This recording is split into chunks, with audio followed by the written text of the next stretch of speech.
નર્મદામાં statue of યુનિટીને જોડતા road પર ખાડાને લઈ અને કોંગ્રેસે વિરોધ નોંધાવ્યો હતો।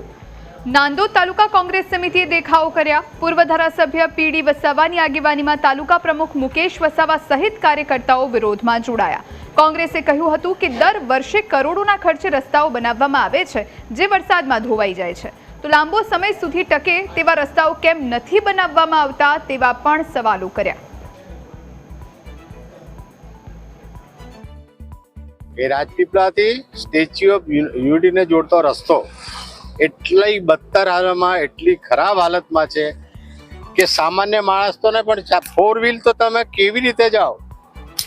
આમ તો સમગ્ર વિશ્વમાં જેનું નામ ચાલે છે સ્ટેચ્યુ ઓફ યુનિટીનું, એ રસ્તા એ પ્રવાસીનો જવા માટેનો જ રસ્તો જો આવી ખરાબ હાલતમાં હોય, ગાડી ચાલી શકે એમ જ નહીં હોય, એવા રસ્તા તો કેવા રસ્તા કોન્ટ્રાક્ટરે બનાવ્યા છે કે જેથી હજુ તો એની મુદત પણ પૂરી થતી જ ને એ રસ્તાઓ બિલકુલ તૂટીને નવરા થઈ ગયા।